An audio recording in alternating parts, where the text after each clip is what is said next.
हाँ जी, मेरे दोस्तों, तो स्वागत है आप लोगों का लेखांकर विद्यापीठ के एक और नए वीडियो में। जहाँ पे मैं रॉबिन आप लोगों को क्लास 9th और 10th की एसएसटी की वीडियोस दे रहा था। और हम लास्ट क्लास में मतलब 9th और 10th की नहीं, 10th की एसएसटी की वीडियोस दे रहा था।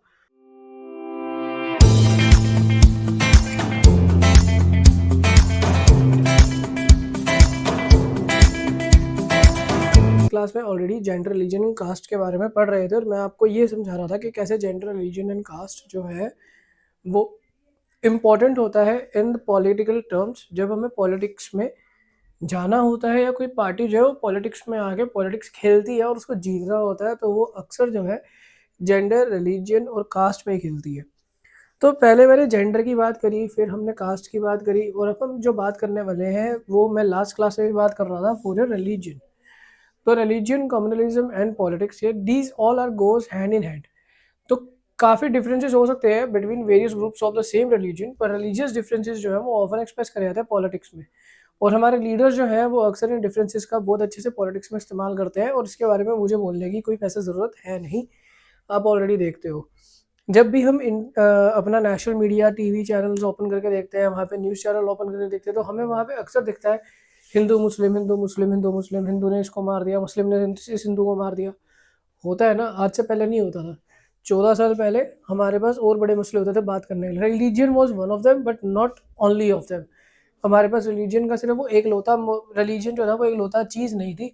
हम उससे पहले काफ़ी चीज़ों के बारे में भी बात करते थे। हम इंफ्रास्ट्रक्चर के बारे में बात करते थे, हम डेवलपमेंट के बारे में बात करते थे।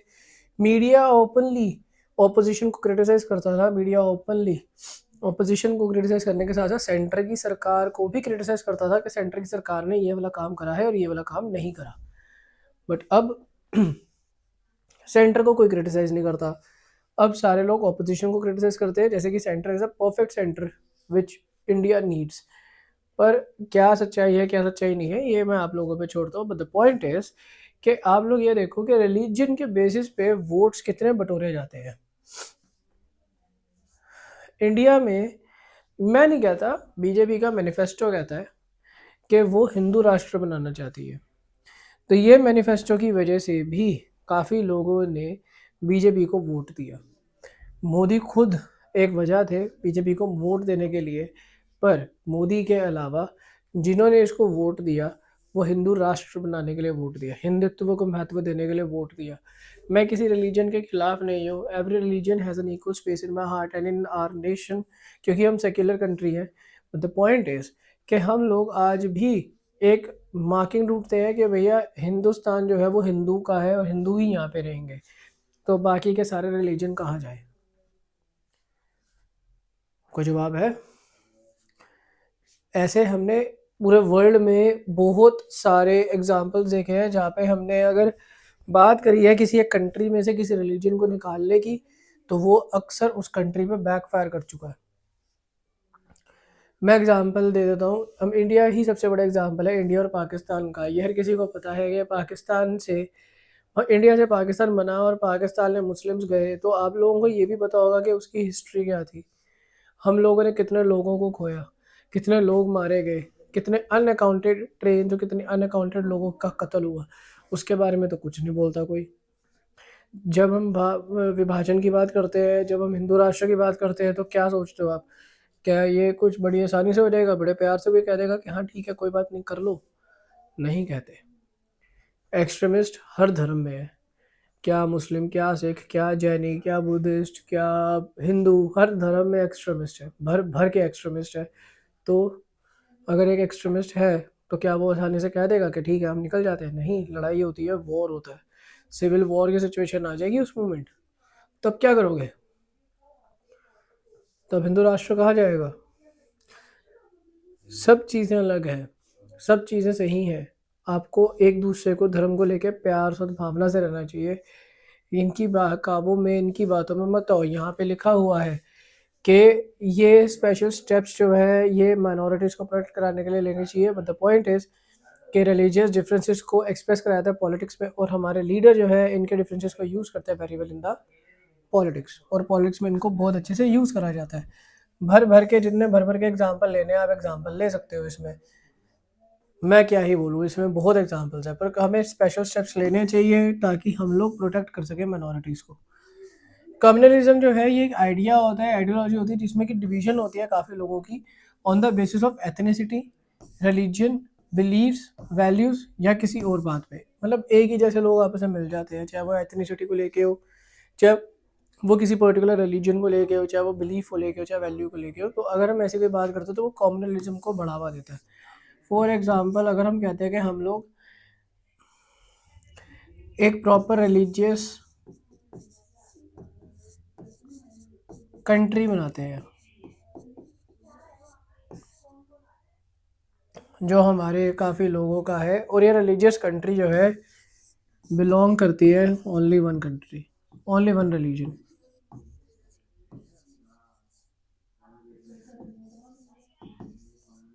अब एक बात बताओ, अगर ये कंट्री सिर्फ एक रिलीजन को बिलोंग कर रही है, भगवान ना करे तो ये कैसे होगा? वर्ल्ड में कोई दूसरा लैंड तो है नहीं, कोई दूसरी कंट्री तो अभी तक बनाई नहीं गई। आप किसी कंट्री में से बाकी के रिलीजन्स को उठा के एक रिलीजन की एस्टेब्लिशमेंट कर सकते हो ना। तो ये तो दो पॉइंट्स होगा, या तो हम बाकी के रिलीजन को निकाल दें या तो हम बाकी के रिलीजन को दबा दें, मार दें। दोनों ही सिचुएशन में नुकसान तो दोनों का है। तो ये जो होता है उसको कहते हैं कम्युनलिज्म। जो फॉलोवर होते हैं सेम रिलीजन के, उनके सेम फंडामेंटल इंटरेस्ट होते हैं, जबकि उनके जो फॉलोवर्स होते हैं डिफरेंट रिलीजन्स के, उनके डिफरेंट फंडामेंटल डिफरेंसेस हो सकते हैं which might lead to tensions, जो आगे जाके टेंशंस को बढ़ावा देती हैं। तो various forms of communalism in politics क्या क्या होता है? मोस्ट कॉमन जो है वो सुप्रियोरिटी है, कि किसी एक रिलीजन की सुप्रियोरिटी होगी दूसरे के ऊपर। दूसरा फॉर्म जो है पॉलिटिकल डोमिनेशन होती है रिलीजन की, जिसको मेजोरिटेरियन कहते हैं। श्रीलंका एग्जाम्पल था इसका। वहाँ पे जो है मेजोरिटेरियन था फॉर लैंग्वेज, पर यहाँ मेजोरिटेरियन की बात कर रहे हैं रिलीजन, क्योंकि वहाँ रिलीजन भी मेजोरिटाइज हो गया था। सेक्रेट सिंबल्स का इस्तेमाल करना, इमोशनल अपील का इस्तेमाल करना by leaders on religious interest, जैसे राम मंदिर।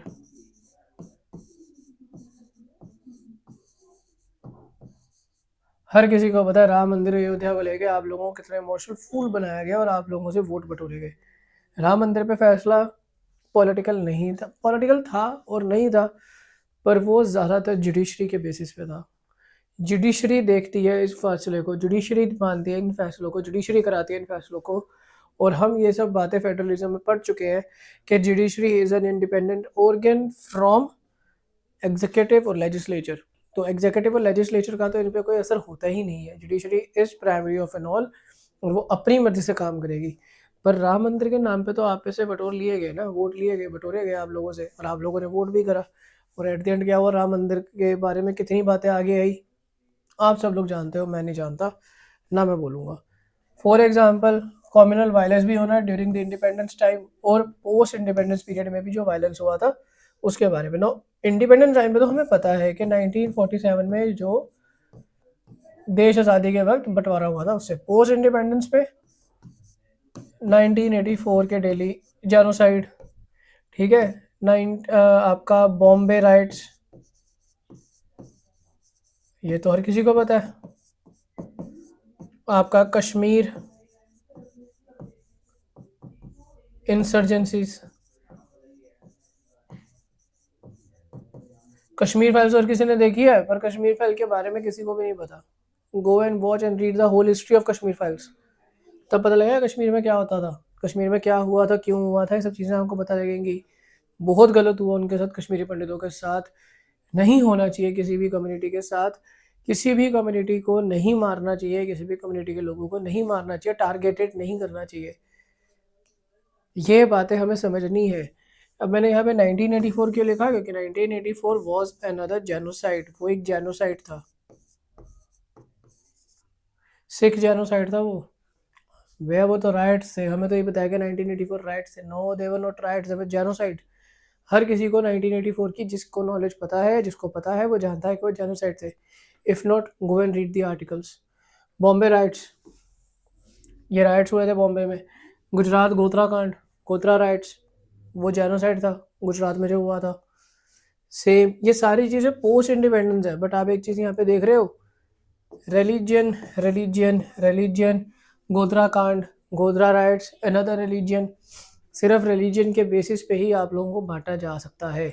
तो एक सेक्युलर स्टेट क्या होती है? एक सेक्युलर स्टेट वो होती है जिसमें कोई ऑफिशियल रिलीजन नहीं होता और कोई स्पेशल स्टेटस किसी रिलीजन को नहीं मिलता। यहाँ पे फ्रीडम होती है प्रैक्टिस करने के लिए, प्रोपोगेट करने के लिए, फैलाने के लिए, और कोई भी डिस्क्रिमिनेशन नहीं होती on the grounds of religion. तो हिंदू, मैं मुस्लिम, तो सिख, मैं ईसाई, नहीं है, कोई भी डिस्क्रिमिनेशन नहीं है। बट क्या है सच है? चेक करो। सेक्युलरिज्म होल्ड करता है कंट्री को एक दूसरे के साथ, और जो फाउंडेशन है सेक्युलरिज्म की वो ये है, और ये इंडिया के फाउंडिंग फादर्स ने डाली थी, इनकी इसकी जो एक फाउंडेशन थी कि भैया हम सेक्युलर स्टेट बनाएंगे। स्टेट को ज़रूरत होती है, अगर वो इंटरवीन कर सकता है इन मैटर ऑफ रिलीजियस कम्युनिटीज़ तो उसको करने की ज़रूरत है, और वो करता है। मैंने आपको पहले भी बताया था कि रासाराम बापू, Gurmeet Ram Rahim, these were the figures जिन्होंने अपना धर्म चलाया। गुरमीत राम रहीम ने तो नया ही कुछ कर लिया, आसाराम बापू ने नया ही कुछ कर लिया। देयर वर मैनी बाबास, रिलीजियस बाबास, जो रिलीजियस स्पीच देते थे, पर अगर उन्होंने कुछ गलत करा तो स्टेट ने इंटरवीन करा, जुडिशरी ने इंटरवीन करा, जुडिशरी ने उनको सजाएं दी। जुडिशरी का काम है सजा देना, सजाएं दी। मैं इसमें से ये नहीं कहूँगा कि गुरमीत राम रहीम को 365 दिनों में से 200 दिन बाहर रखा जाता है।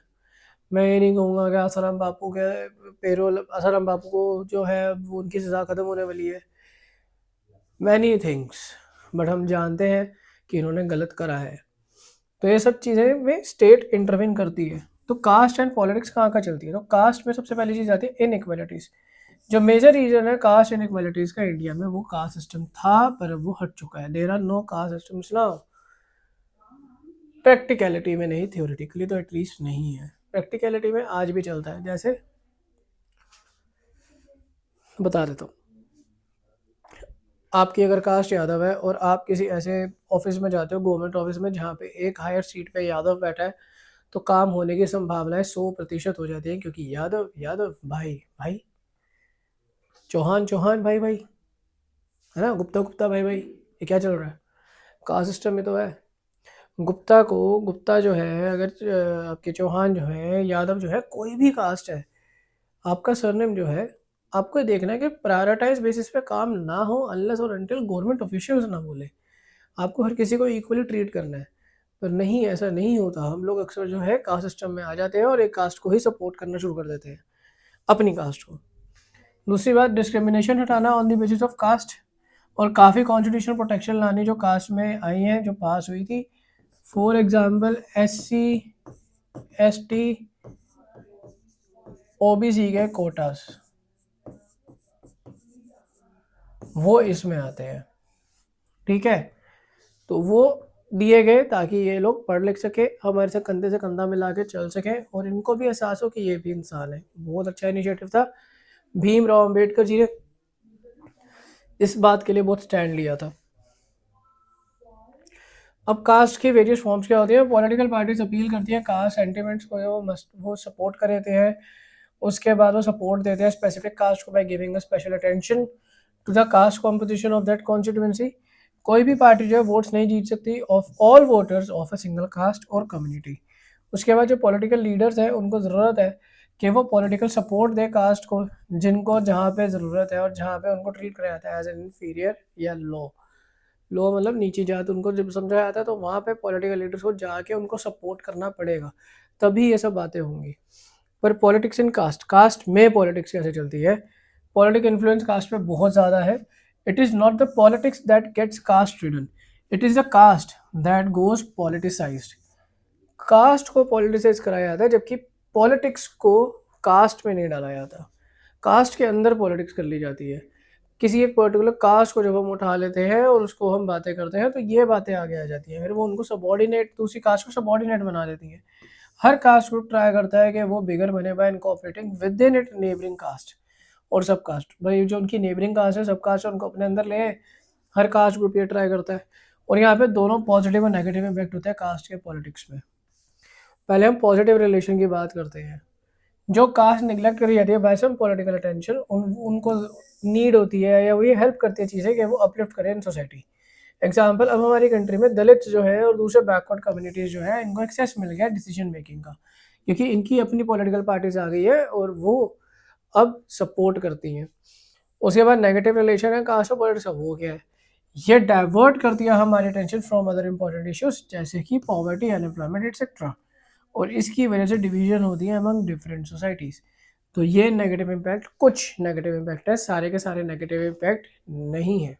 तो आई थिंक सो कि आप लोगों को ये वीडियो और ये चैप्टर समझ में आया होगा। अगर आप लोगों को ये चैप्टर समझ में आया है, ये वीडियो समझ में आई है, तो आप लोग प्लीज़ इस वीडियो को लाइक करें, कमेंट करें, सब्सक्राइब करें चैनल को, इस वीडियो को जितना हो सके उतना शेयर करें। मैं आपसे मिलता हूँ अगली ऐसी वीडियो में, तब तक के लिए बाय।